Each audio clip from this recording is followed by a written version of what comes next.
Hello there, everybody. Another week on tap. Lollygagging Sports. I am Bo Reed, along with Matthew Irby. We are down at Lollygagger tonight, so we won't be doing our time capsule there at the end of the show. So we're just gonna have to rock and roll without that. But it will be back next week once we have once we're back to full strength. But, Irby, I wanted to kick off with a little Motley Crue because, I got to tell you, I saw them live Sunday night. They're on this South American tour.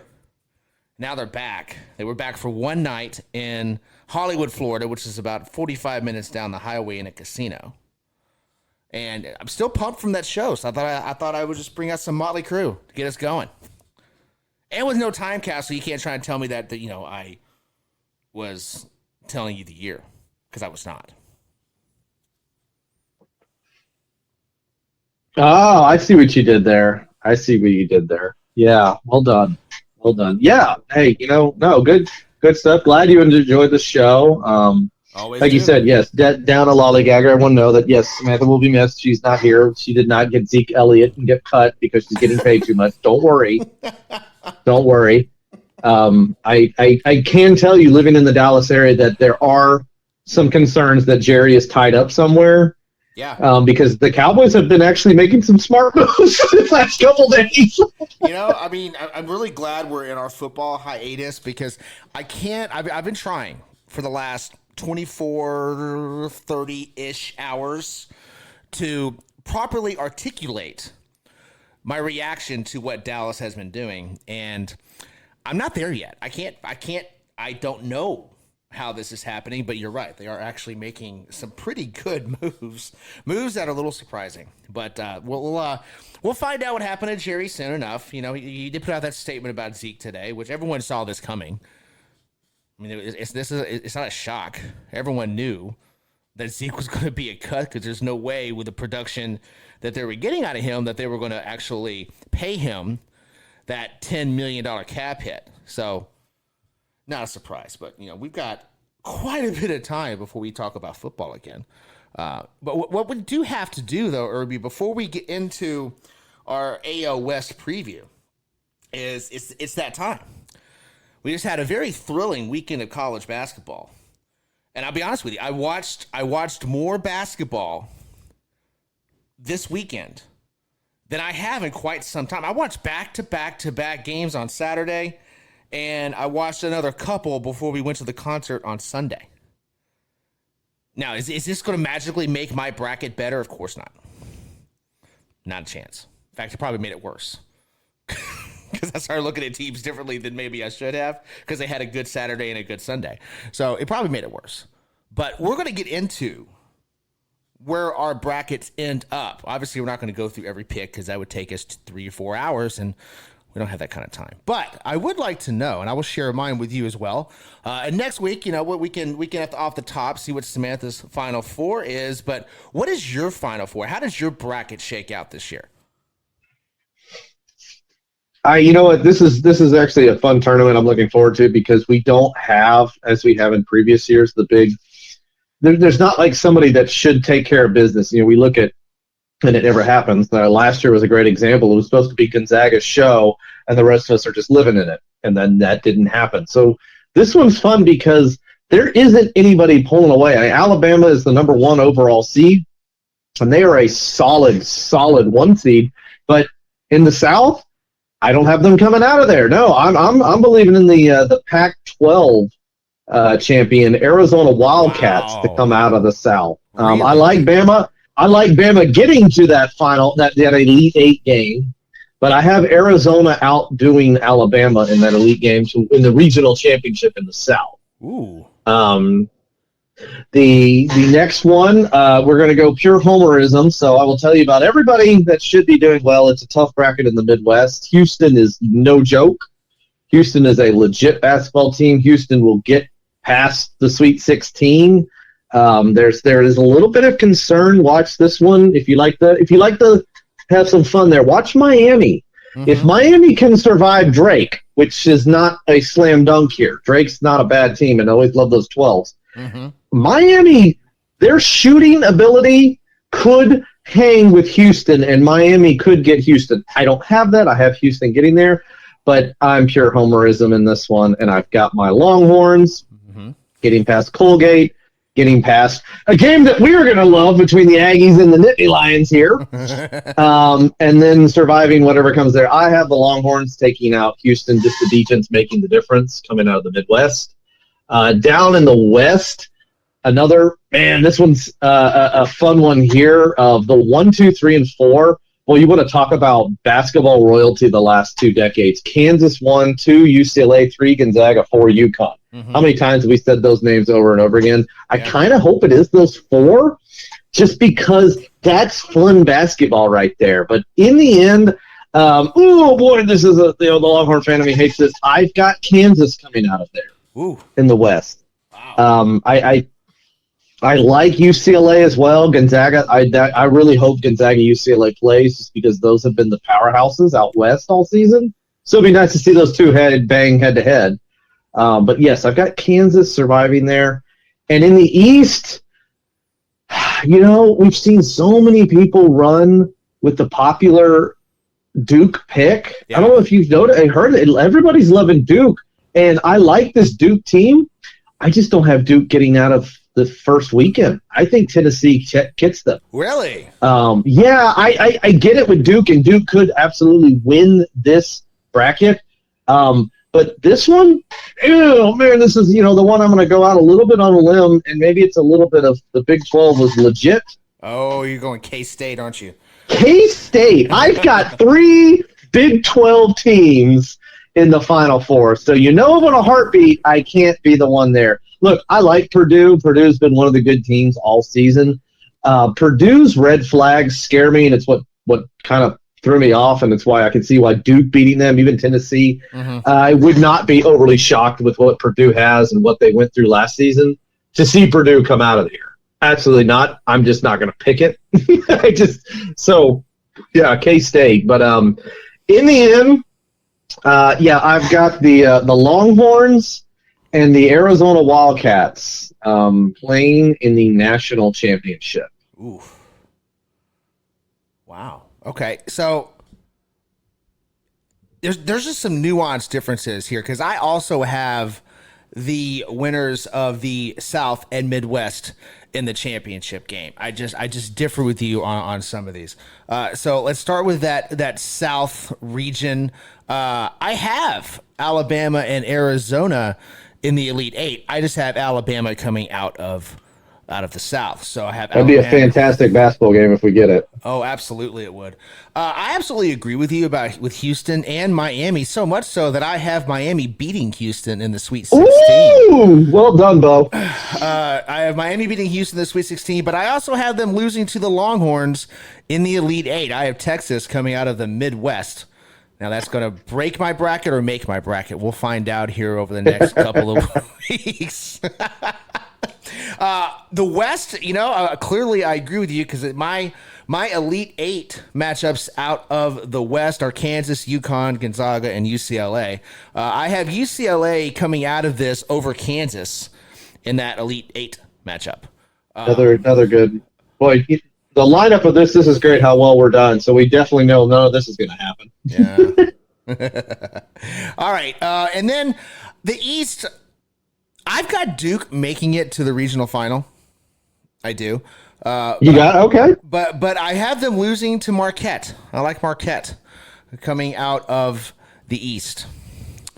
So makes my Final Four, of course, Alabama, Marquette, Texas, UCLA, and I have Texas and Alabama in the national championship game.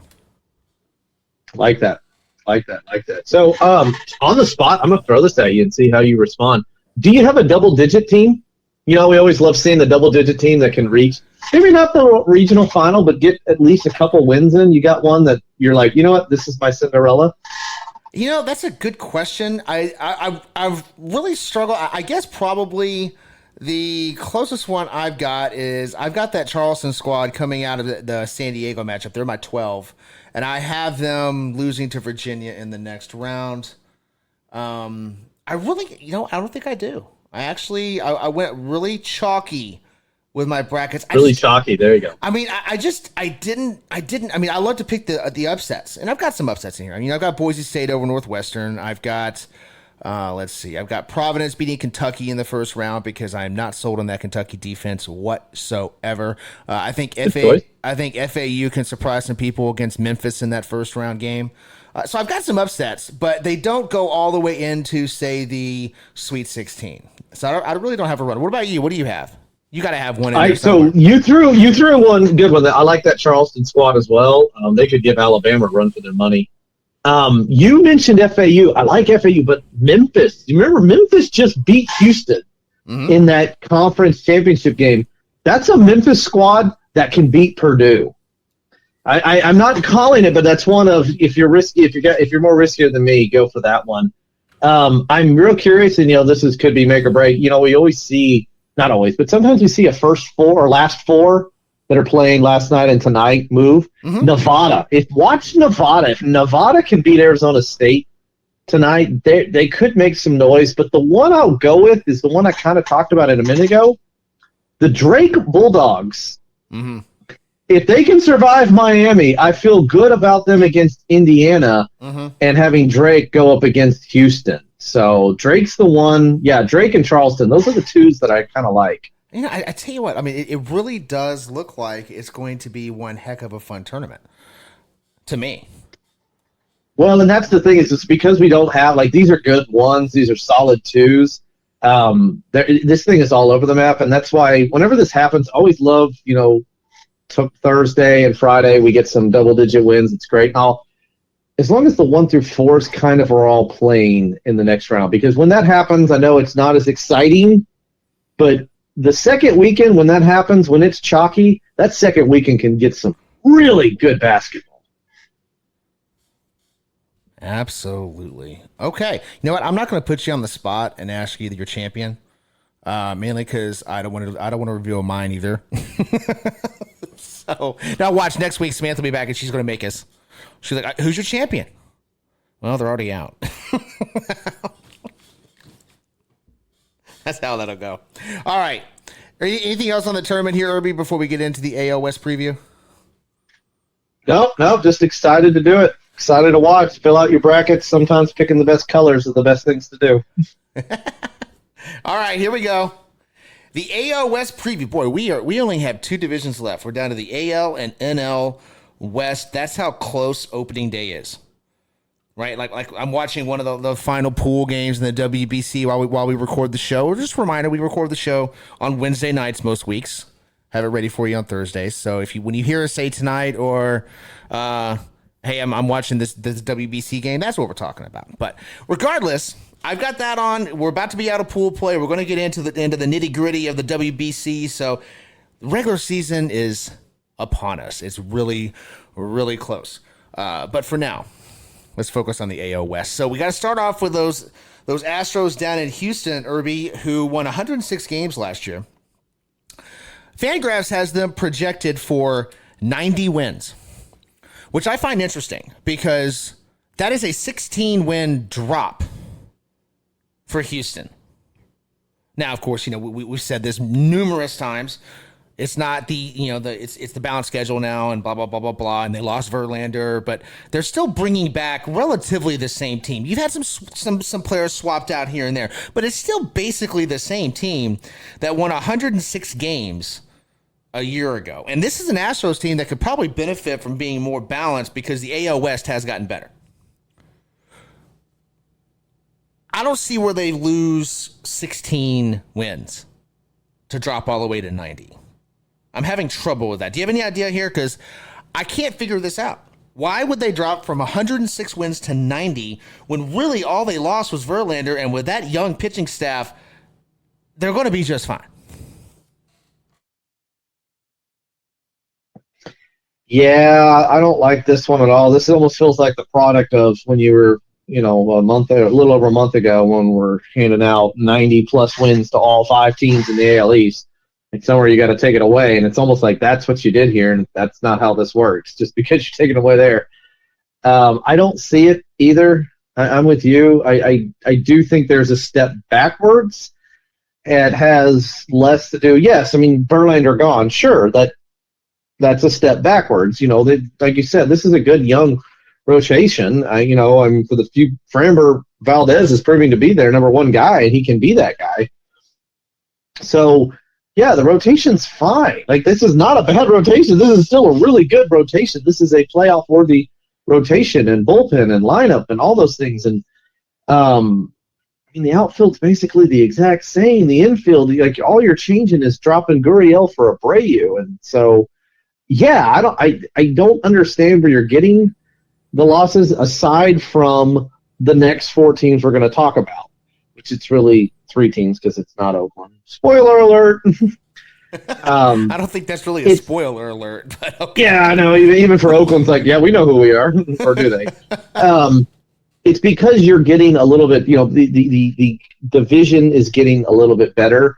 So that, sure, there's going to be a step. I don't see 106 wins. I don't see 100 wins. But a 16-game drop, like that is, I'm curious to see what your other ones coming up here are, because I feel like Fangraphs has got this getting a little bit too close with Seattle, Texas, and Los Angeles. So, yeah, this is still a really good Houston team. Like them or not, Bill, however you want, there's still some good baseball here. It is actually interesting what Fangraphs did here. I will say that. No, I mean, I think if I was playing a true over-under for the Astros, I would probably set the number at 96. That's probably where I would set it. Like, because then you get that argument. Okay, are they a 100-win team? Are they a 95-win team? Either way, they're winning the West with those numbers, right? So they're going to win the West. They're going to be in the playoffs. There's no question about that. But 90 just seems a little drastic. But it is what it is. I'm here for it though. Totally here for them taking a 16-game drop off. I mean, if we're gonna turn our analyst cap or take our analyst caps off for a second, just go on pure fan. Yes, please. Yeah, totally down with them. Like I almost were like, can y'all drop in the 80s just to see what happened here? That would be fantastic. Not gonna happen, but it would be fantastic. Like it's got to be for that to happen. It's got to be the rotation. Because I don't see this lineup between having Maldonado behind the plate, adding a break. Like it's not like Altuve and Bregman are going to forget how to hit. Jeremy Pena, sure, maybe a step back, but not that big of a step back. Yonder, I mean, obviously injuries can make the issue here, and that's the thing. It's got to be the rotation because it's good, but it is young. It's very young.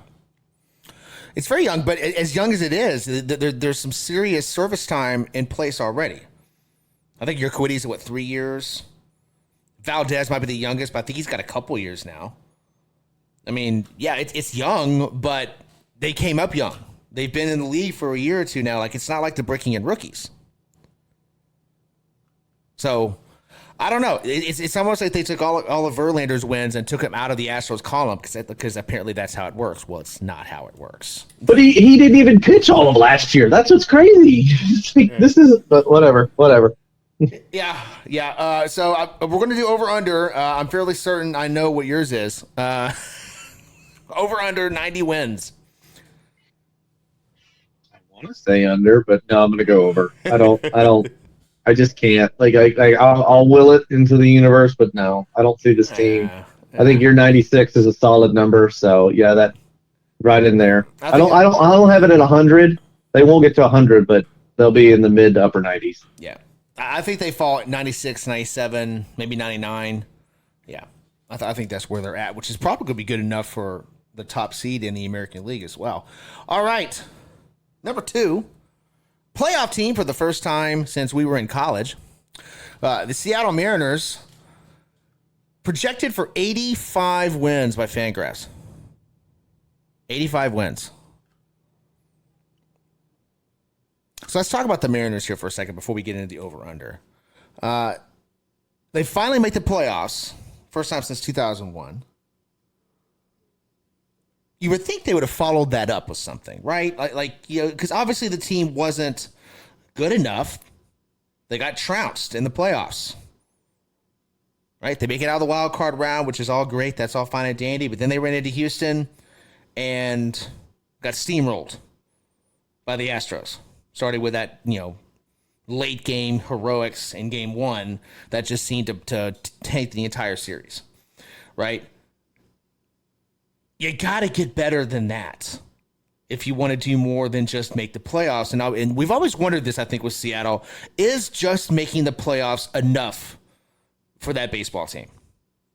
Is that enough? Right? Because they finally do it. They finally make it.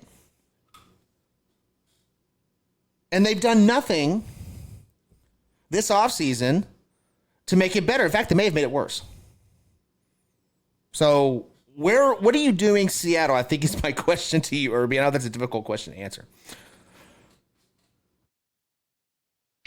They did make it worse. And let's do the positive first and get it out of the way. Yes, adding Teoscar Hernandez to your lineup is a good thing. That is a good addition. That is a nice piece to have out there. With that said, like I prefer Mitch Haniger. So I don't know. This is risky. Like I kind of want to say I get what they're doing, but you're putting a lot of this hope, this offensive hope, in the fact that 2 seasons of very poor baseball, and I say poor just because we're at the tip of the sword, but poor baseball from Jared Kelenic is suddenly going to turn around. I don't know where the hell you think you're getting that from. Like I don't see it. Jared Kelenic is not suddenly going to go, okay, I'm here. Let's do this. I hate saying the kid's a bust, but he's not what you thought he'd be. Julio Rodriguez is. That one worked out well. Well done. But J.P. Crawford, no, he's not going to have another season like that. Ty France, sure, yeah. Your hope is going. I mean, Suarez and Julio Rodriguez, yes, awesome, great, that is wonderful. But dang, man, it's just to give away pitching to get Teoscar Hernandez when you could have re-signed Mitch Canner. I don't know. I don't. This feels like exactly what you said, Bo. We made the postseason, and that's the target. The target is the postseason, because I don't understand some of these the moves that you made. Like, why not go bigger splash? You have the money. You can't tell me you don't have the money. Yeah. You have the money to go get some of these splashes, and you don't. Instead, you do this stuff via trades, and that's how you're like, well, yeah, look, we've gotten Castillo and Suarez and Teoscar via trades. Like, yes, that's awesome. There's another way to get it. Like you can bring in the young talent like Julio Rodriguez, and you can trade for talent. There's a third way you can add to yourself. And when you have a 90-win team, and I'm getting my blood pressure's getting a little high, and it's weird because I don't even really give a crap. But when you have a 90-win team and you do this by doing nothing, just continue. It's the nice way of saying, and I'm sorry, Seattle fans, but it is a nice way of saying, well, we know we don't have to do anything because what are they going to do? No one's going anywhere. There's no no. See, now you're channeling the Reds front office. Only in this case, Seattle's fans really don't have. They don't have a team Seattle, close. but that's the difference. Is the Reds at least will come out and say Seattle's like, well, no, look, we added Teoscar Hernandez. Yeah. Oh, that's great. It's like, yeah, but what did you give up? Oh, then don't worry about that. Don't worry about that. Don't worry about that. Like, we added him. Like, yes, that's great, but what did you give up? And that's the problem I have, is that you frame the story one way of, yes, you added to your major league roster by subtracting from your major league roster. Okay, big boys, when they are ready to start winning, add to their major league roster by subtracting from their minor league roster. Right. Seattle, for whatever freaking reason, doesn't like to do that, and it's whatever. Hey, it's almost like they find the money for a player in each generation, right? They found the money for King Felix. Found the money. Actually, they didn't find the money for Junior. They ended up dealing him. They let A-Rod walk. This is obviously going way back. You kids today have no idea what Seattle used to be in terms of a baseball town. That all happened. Are we absolutely convinced that it's not going to happen with J-Rod? Does that mean that the Mariners have he was a rookie this year, so they have 5 years of control left, which means they're going to deal him in 4. So they got a 4-year window to do something, and they're not off to the best start.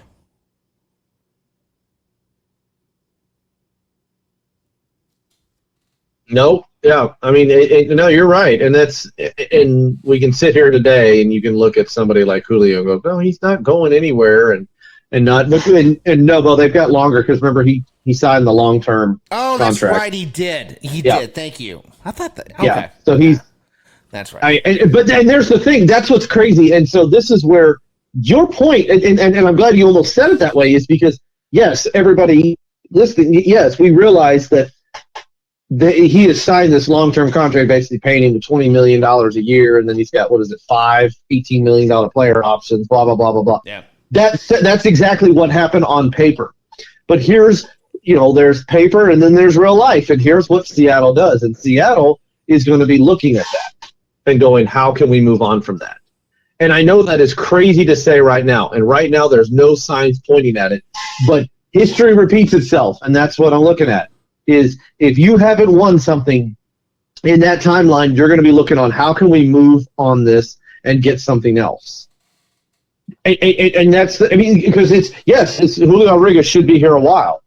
I would want to, as a Seattle fan, he's like telling my kids, yes, go get his jersey because you'll be able to wear that jersey for years and years. And it will be one of those. But because it's Seattle, I can't do that. I think he's there for a while. I absolutely would bet on it, but I don't trust you as in front office around to continue to do the things to add around him to make him better. Okay, because I look at a lineup that is projected this season, and I look at a lineup that was projected last year, and it's not great. And the problem is Seattle's offense last year at times was not great, but you had guys like the Jets Winkers and the Adam Frazier's who knew how to get on base. They may not have been high batting averages, but they knew how to get on base, and they knew how to move runners around. And I look at what you have now, and Colton Wong, this is not Colton Wong of 5 years ago. Sure, Teoscar Hernandez, great, awesome, yes, that's a nice addition, but you took away stuff to get it. And I can't with Kelly, I already said Kelly, but A.J. Pollock as well, but yes, that's a nice piece to add. If he's not replacing somebody, you add A.J. Pollock to add depth to what you already have. Seattle's not doing that. You're using him to basically go, yeah, A.J. Pollock is this year's Jets Winker. Best of luck. We're actually, as baseball fans, we're lucky Seattle made it to the playoffs last year because there is something that's worse than constantly moving on and, dealing J-Rod here in a few years because, they're starting over for the 500th time since 2001. There is something worse. And we've already seen it in Seattle. We're going to talk about it with our next team here in a second. A talent like Julio Rodriguez being wasted in baseball Siberia, just like King Felix was. King Felix was one of the best pitchers in the game, if not the best pitcher in the game for a very long time. Never got to see him in October baseball. And you look at what the other teams in this division have done, you look at the rest of the league, and then you look at Seattle, and you don't see a playoff team. Not this year, not next year, or the year after that. They're going to get passed, if not by the Rangers this year, by somebody else in the American League for that wild card spot because they're not catching Houston. And we're going to have another stretch where we have a one of the more talented players in Major League Baseball, and we never see him in October. That's worse to me than some of the other scenarios we've talked about so far. Well, if they don't get it right now with Julio, he may go the Mike Trout route and make the playoffs for rookie year, and then we spend a decade of y'all going to do anything? Don't get me wrong. As a Ranger fan, I appreciate it. I'll keep it up. Just keep doing what you're doing. But not fair. Baseball is better off when the Julio Rodriguezes are playing under the brightest lights. Mm-hmm. That's right. And we're not talking about the All-Star game, kids. Nah, we're talking about actual, honest-to-God playoff baseball. All right. The over-under, once again, for Seattle was 85 wins. Irby taking the over or the under? Ooh. 85, and they were 90 last year. I'm going to stay over, but it's just barely going to be over, like 86, 87. Because I think Seattle takes a step back. I don't think it's a huge step back because you do have some real talent on there. And the sad thing is Seattle could pull off 90 wins this season and be happy with. Look at that, back-to-back seasons of 90. It's like, yeah, you're not getting better. You're just holding your ground. Like, get better. Just be better.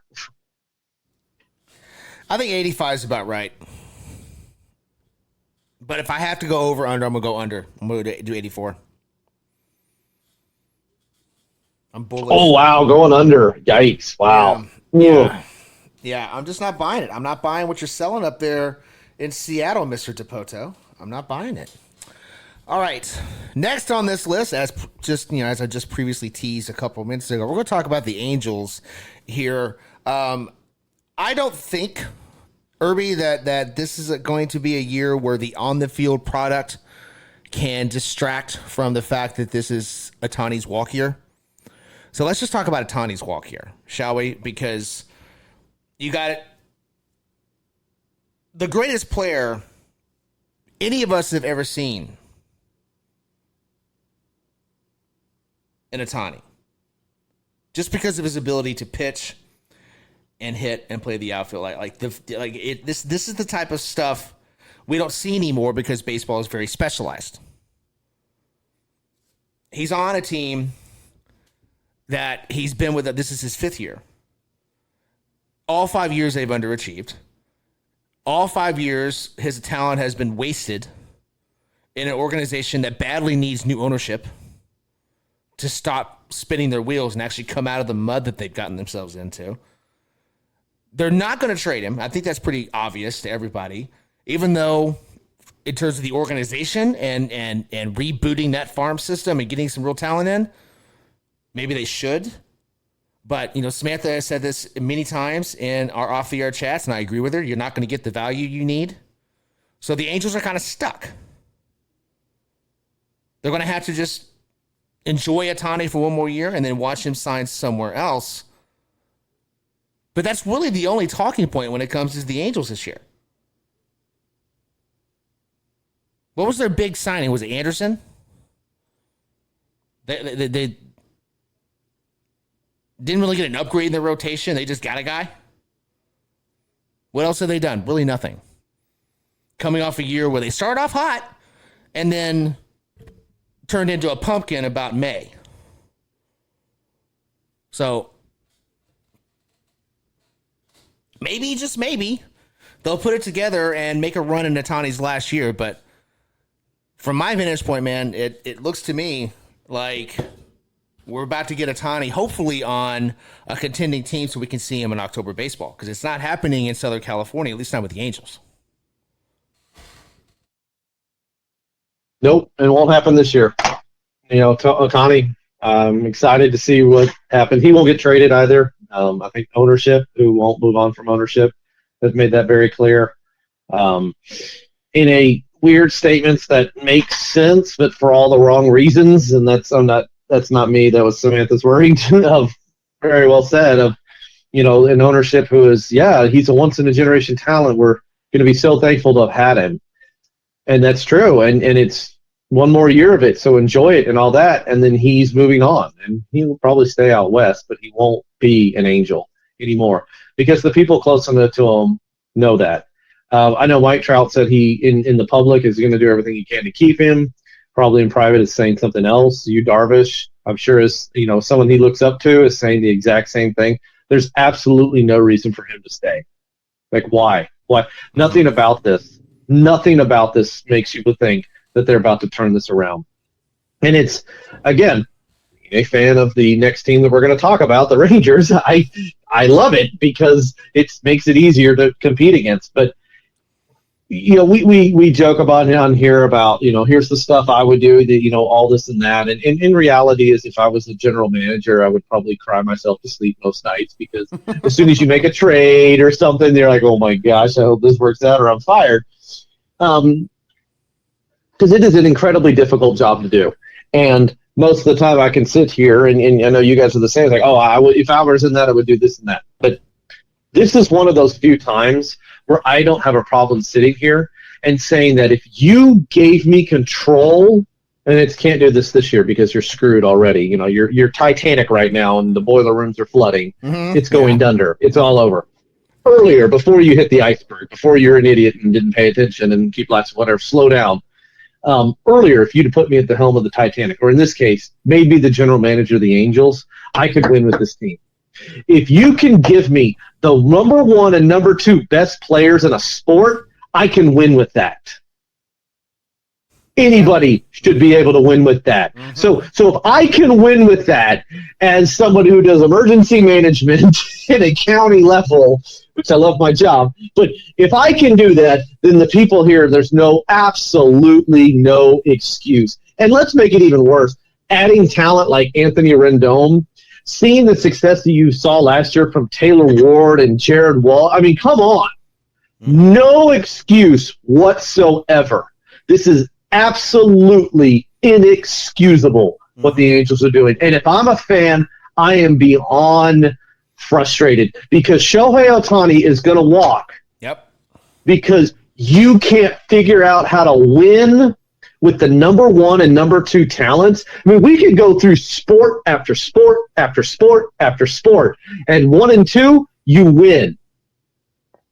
Period. Mm-hmm. Sport, teams, doesn't matter. Number 1 and number 2 best players, you win. It doesn't take a lot around, and I know baseball is different from everything else, but it's not like you have to add much. And to have an off season, I mean, I don't know what the plan is. I'm assuming the reason why you did this, only Tyler Anderson, and I mean the other big piece you're talking about is Hunter Renfroe, which is a nice addition. It's too damn late. You're doing all this because you believe, no. We cool. We're going to be able to bring him back. He's going to see what we're doing, and we're going to offer so much money. No, like there's nothing. There is nothing since 2002 to make anyone believe that you guys can build something that can last. Uh-huh. All right, so I'm gonna throw a wrinkle at you here, buddy. We're gonna play 2 different sets of over under here. So let's start with the Angels record. Fangraphs is projecting them to win 84 games this year. So over under 84 games. 84 wins. Under. I'm also taking the under. Now, here's the more fun one. Shohei Ohtani's next contract. Total value. I'm talking all of it. The whole shebang. Deferred money, backload, front load, whatever. Total compensation in Shohei Ohtani's next contract. The over-under for that is going to be set at $450 million. The San Francisco Giants will go over. I think there's going to be a few teams that'll go over that. We talked about this a little bit on Sunday, and I agree. Samantha put it out there first, and the more I've thought about it, the more I agree. I think he's our first $500 million man. If not, pretty close. But yes, I'm going. The Giants is my pick too. I think he's a Giant next year. Ooh, boy, that would be something, wouldn't it? All right, let's get down to those Rangers. This is an interesting team for me, Irby. Not just because of my biases that I freely admit I have, but the ceiling and the floor for this team, at least in my current view, because it evolves. It's evolved. It's evolved even today, over the course of the day today. I'm viewing the ceiling at 75, or excuse me, the floor at 75. And the ceiling, I'm going to give it 90. Now, there's a lot of ifs that have to happen for this team to get up that high. Starting with that rotation, you have to have 30 starts from each of the top 5. That includes Mr. DeGrom, and Eovaldi, and Gray, and Martin Perez, and Odorizzi. You're going to have 30 starts from each one of them. Not 30 from 3, 30 from all 5. The bullpen is going to have to be better than it was last year, which, frankly, it shouldn't be as burnt out by May as it was last year, so that's going to help. You're also relying on Josh Young to take that step. You're relying on Mitch Garver to be that big of a improvement at catcher and somehow figuring out left field. So there's a lot of ifs. That's why it's such a wide margin between their floor and their ceiling. Now, I could be wrong. You're going to tell me if I'm wrong, I'm sure. I love the boldness. Because it's, when you say 90, I'm sitting here going, oh, no. But based upon, what you're saying, if you can get the full seasons, and it doesn't have to be full seasons, like the DL stints have to be short. Miss a couple starts here and there. Okay, stuff happens, I mean, my gosh, we talked about, yes, on a video game mode where you could turn the injuries off, DeGrom, Uvalde, Heaney, Gray, and Perez. That's great because your 1-2 from last year are 4 and 5 this year. Obviously, that's better. Yeah. And we've seen, all the young pitching talent, the hope of moving forward. Cole Reagans is doing it. He's not just saying it, he's doing it. I think he's past Dane Dunning in that rotation. So that's great. And bullpen, you added Will Smith. Good job. Nice little pickup there. Jonathan Hernandez is healthy this year. We saw solid things from him in 2021 and misses all of 2022, or not all, but a good chunk of it. So, and Josh Young, like you said, time to put up or shut up time. There's Ezekiel Duran and Josh Smith did an okay job holding down third, and they will keep improving and take it away from you. So time to get the job done. So, I get the 90. My ceiling's not that high. I'm in the mid 80s. But I'm also not as, I don't know. I love it, and thank you for throwing it out there, and that's a much better number. Again, it's the ceiling. My floor is always lower just because I look at all this and I'm like, okay, you're going to get hurt, you're going to get hurt, you're going to get hurt, you're going to get hurt. Well, you're Mr. Negative. Is it negative or what's the Mark Twain line? A pessimist is a well-informed optimist. Yeah, that's me. I live in that world. I'm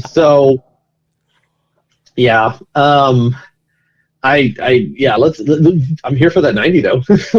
Oh, we all are. Are they going to? But you know what's crazy? Like that's because that's the same number that they think Houston's going to do. Is like, there's Houston this year. Everybody, calm down. Well, no, but Houston's going to be around the 97, 98 win range. At the end of the day, I think Texas is a 500 team. I don't know how far above 500, but I think they're at least a 500 team. So they're falling right in the middle of my range, which is where they should fall. You put together a good range, where you actually think they're going to fall, should be right in the middle. So I don't know. There's a lot of ifs, and you know how I feel about a team that's got a lot of ifs. Ifs don't win jack shit. So are they going to get there? No. But I do have their ceiling there because if everything actually did for once break right, it could be a very interesting year in Arlington. Now, is it more of a leap towards contention type season for Texas? Is it more of the big step back into the mix? Yes. Well, and it's also what's different about, a good chunk of it last year with the big signings of Seager and Simeon and Gray as well. And then what we see this year as well, it's the Groms and Uvalde, stuff like it.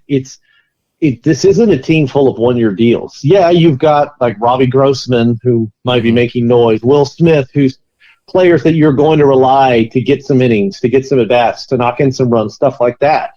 Sure, but it's building with success of the multi-year deals. And you have to do both to be successful. But Texas in the last few years hasn't been doing that. So it's nice to see them building the stuff that if it is successful, if it takes a step forward, you're like, great, awesome. These guys are back next year. Yeah. And they still have money. They still have prospects to go get something else. I don't think it happens this year. I don't think it happens in July. I don't expect the Rangers to be buyers at all unless the right player, like, with 2.5 years of control type thing comes along. Then you might see it. But a lot can play between now and the end of July. But it's nice to see that if you continue to take the steps forward, it's full of players that are going to be back next year. So you build that core and you can build from it because, again, like you said, the big ifs, if it works. Mm-hmm. It doesn't have to be everybody that you've added. But if the majority, if the not 50%, but the 2/3 majority of these players work out, then next offseason you have another successful offseason of trades or free agency, adding in here, and here. Suddenly you have a playoff team. Yeah. Yeah, I think they're a year away. Just to be clear, I did float 90 wins as my ceiling, and that is my ceiling. But there's a reason why they call it a ceiling. Like, that's a lot has to happen for that to get there. No, they're still a year away. I'm not drinking the Kool-Aid. Right? But, it's not just the fact they have money, Irby. You look at guys that are locked up, where they're locked up, the prospects that are blocked. Those prospects that are blocked turn into multiple pieces for a big trade right at the winter meetings in December later this year. I mean, there's all kinds of different ways this can go. This year, I think they're a 500 team. So, that being said, Fangraphs agrees with me kind of. They've got them projected for 83 wins. So where are you at here, Irby? You going to take the over or the under? 83 is a good number. Wow, 80. That's a good number. I mean, I'm perfectly okay calling it a push. Because that might be where they end up. Yeah, that is. Does Chris Young have like ownership in Fangraphs or something? -16 for the Astros, +15 for the Rangers. Like, there it is right there. Obviously, the Rangers are going to dominate Houston is what we're saying here, and that's all that changes. Again, I'm here for that. Totally okay with that. Hey, we've done it before. Yeah. Not against this. Totally on board. I will take the under on that 83 just because I'm the same as you, the 81. 80, 81. 81 is my goal. 81 is get to that 500. 82 is awesome. Everything after that is gravy. 81, 82, that's the target. And that is, there's some health that have got to work in that direction. There's some youth that have got to take some more steps forward. But this is basically, just after what I just said, if this is a Rangers team that gets 81, 82 wins, yeah, you're a good offseason away from pushing 90 next season. 90, yeah. Yeah, I'm actually going to take the under as well, but I'm going to give them that one above 500. I'm giving them 82. Because why not? That's just one. Totally here for it. Yes, please. One extra start from DeGrom there in September gets them to 82. That one last start. All right. One more to go. I mean, this is kind of a major league team that we're going to talk about, although their AAA no, it's not. Their AAA facility is better. Again, more on that to come. This is the second week in a row, by the way. I think we've mentioned that on the air. More on that to come. Our opening day extravaganza show we're planning. You're going to hear a lot about the A's AAA team because they have better facilities than the major league team. But again, that's neither here nor there. You'll hear about that in a couple of weeks. For now, let's talk about that big league club. I can't call it major league. I can't. It's just this big league club in Oakland. This has to be where they bottom out, right, Irby? They've been removing from the major league roster now for a couple of years. There's not a lot left. That's major league caliber on that roster. There's not a lot. So this really should be where they lose a massive amount of games, play a lot of kids, see what you can work with and what you can't, and start to come out from the rubble. But for now, it's the bottom of the rubble. Am I right?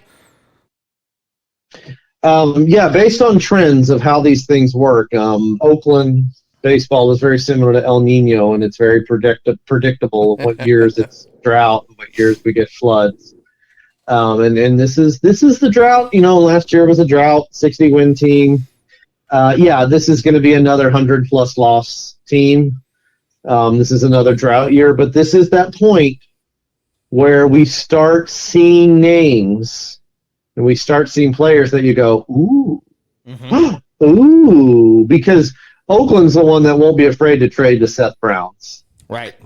They won't be, Hasty Aguilar can revitalize his career. They'll do that in a heartbeat. Laureano is the one. I know Samantha's big on that. Get him out of there for his sake. So they won't be afraid to do that. Unlike some of these other ones, they will make those moves. You better believe it. They probably, I wonder if they even tell the guys, hey, if you can have a good season, we'll get you out of here.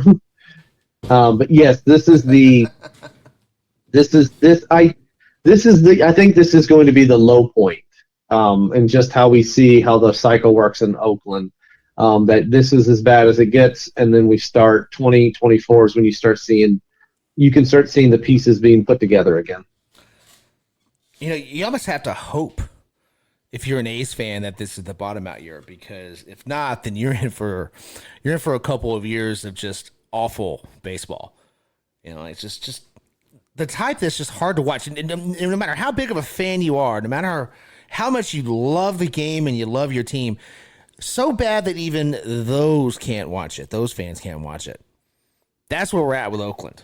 It's just gonna be bad. The other thing too to keep in mind is these guys are, and as Oakland, they are real smart about when they kind of put it all together based upon what's around their division. And with Houston doing what they are, if the Rangers take a step forward, they don't have, in the past, Oakland's had Seattle down there to go, cool, we just have to worry about catching 2-3 teams. We don't have to worry about these guys. You don't have another bottom dweller. As bad as it is for the Angels, we all said that, everyone else is staying above. And if the Rangers take another step forward, suddenly you're the only one without anything in the near future looking better. So that's where it can get scary for Oakland fans, where this could be the long rebuild. All right. Oakland is projected for 70 wins. How you feel about that, Irby? You taking the over or the under on that 70 wins for this Oakland A's team? This is the easiest under ever, right? And now it made sense. 16-game drop-off from the Astros, and you're giving a +15 to Texas and a +10 to Oakland? +10. Look at this lineup up and down. I mean, my gosh, even their opening day starter, Paul Blackburn's already hurt. So, another drop of that. No. 70? 70. What about this lineup? What about this rotation? What about this team tells you, oh, yeah, that's +10. That's 10 games better. See, I would go the other direction. I would say 10 games worse. I think there's a better chance they're at 50 wins than 70. Yeah. Yeah. For sure, I think just obviously nothing is certain, but I'm pretty confident in saying that Oakland is not going to make it to 60 wins.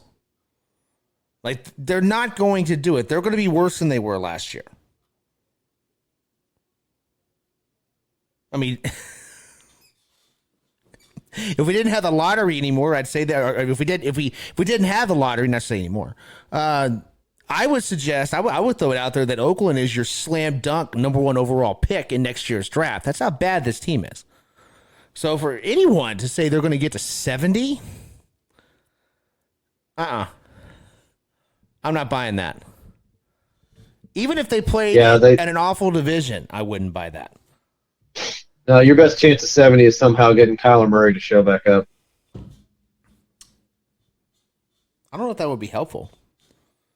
I guess it could be, but he hasn't played in so long. Well, aren't there less Call of Duty tournaments during baseball season? Football? I'm sorry. No. Wow. before we go, then one more question, and we'll call it a week, and gear up for our NL West preview coming next week. We've gone through the American League now. Which division is the most interesting? Not the best, not the craziest, the most interesting to you. East, Central, or West? Yeah, I got to go East, just because of that. It's what we talk about where, graphs for showing, everybody almost in the 90s wins. Not going to happen, but even all up in there. I mean, it has the possibility. I don't think this will happen, but it has the possibility of having 5 teams above 500. Like, that's not the craziest statement in the world. I don't think it will happen. Again, I'm saying that. But 4 teams did it last year, and the 5th one, the Red Sox, were only 6 games under 500.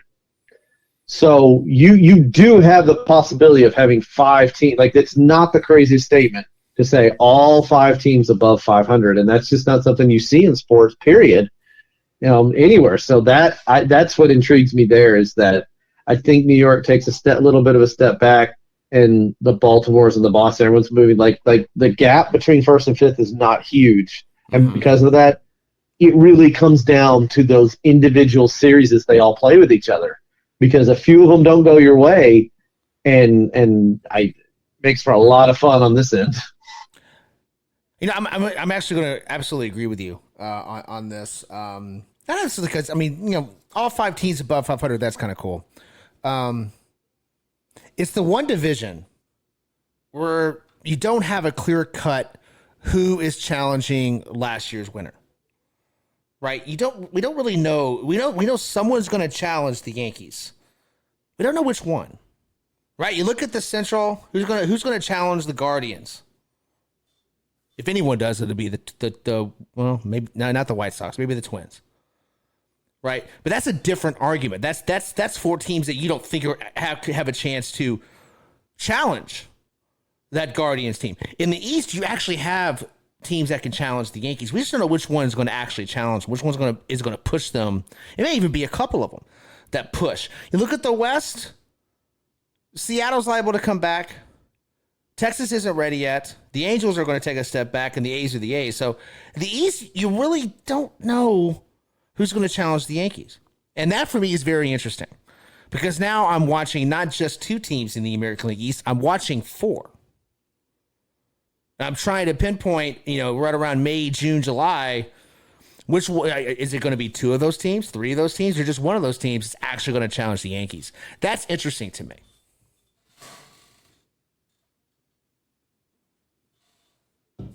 Yeah, that's a great point, and that's what's fun about that division is that we can sit here on paper and tell you who, but last year we did the same thing, and we didn't have New York winning that division, and they did. They took great steps, and they got the job done. And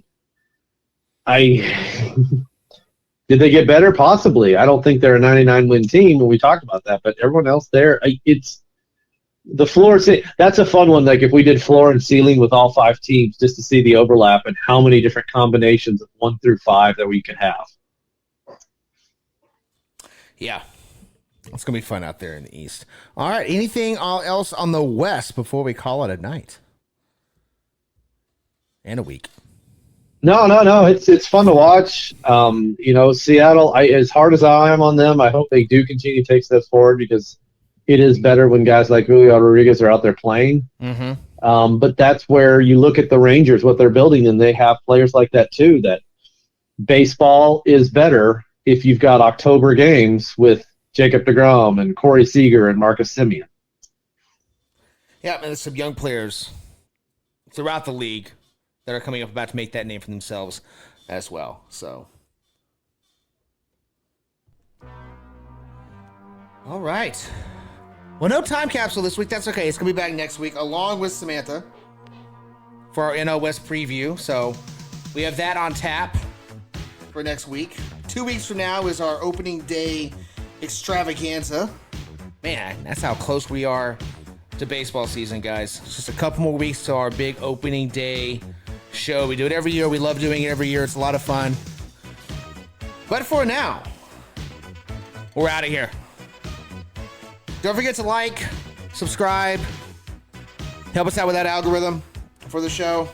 Help us get some more listeners for next week. But until then, watch the World Baseball Classic. It's getting good, man.